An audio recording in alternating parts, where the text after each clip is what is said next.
Praise the Lord. The best wishes to you and your family members in the name of God. దేవుని నామమునకు మహిమ కలుగును గాక.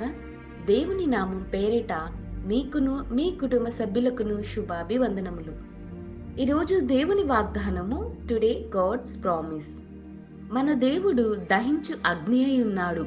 హెబ్రీలకు రాసిన పత్రిక 12వ అధ్యాయం 29వ వచనం. Our gods is a consuming fire. The book of Hebrews chapter 12 verses 29.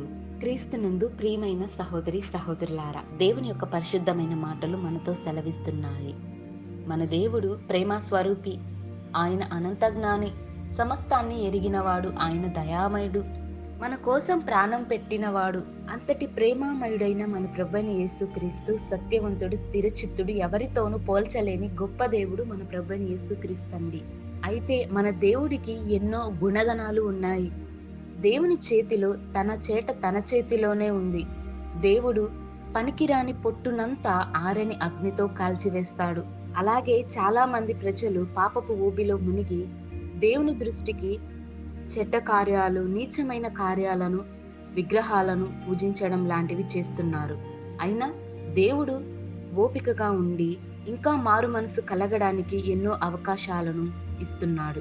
అయితే మరి మనం దేవుని దృష్టికి ఎలా ఉంటున్నాము, ఎలా బ్రతుకుతున్నాము అనేది పరిశీలన చేసుకోవాలి.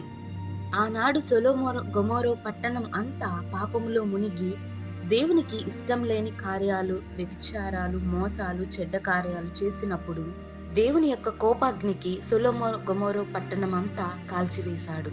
మన దేవుడు రోషం కలిగినవాడు కాబట్టి మనం దేవుని యందు భయము, భక్తి కలిగి జీవించాలి.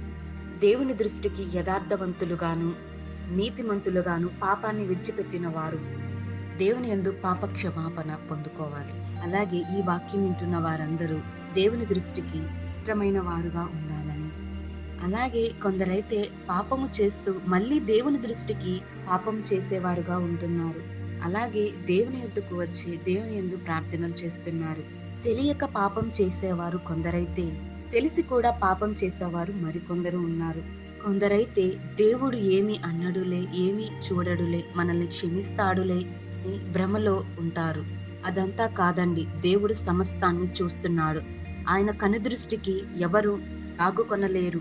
కాబట్టి దేవుని దృష్టికి ఇష్టమైన వారుగాను నేడు అనే రోజు మనకు ఉంది కనుక మనమందరము పాపమును విడిచి దేవుని నామానికి ఘనత తెచ్చే విధముగా ఉండాలని ప్రార్థనలు చేద్దాం.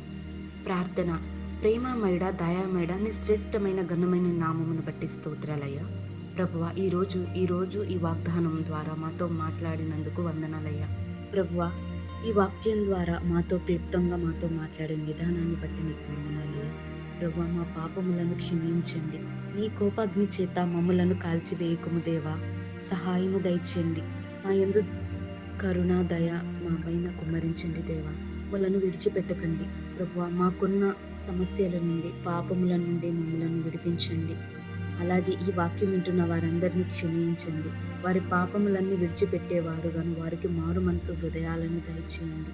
నీ యందు భయము, భక్తి కలిగి జీవించి, నీ యందు విశ్వాసంతో యథార్థత కలిగి నీకు ప్రార్థన చేసే విధంగాను, నీ నామానికి మహిమార్థకరంగా జీవించే విధంగాను, నీకు చెడ్డ పేరు తెచ్చే విధంగా కాకుండా నీ నామానికి ఘనత తెచ్చే విధంగా ఉండాలని సహాయము దయచేయండి. అట్టి నీ ప్రేమను, నీ కృపా వాత్సల్యతను మా అందరి పైన ఉండేలా నీ కృపను మా అందరికి దయచేస్తారని యేసు నామమున ప్రార్థిస్తున్నాం తండ్రి. ఆమేన్.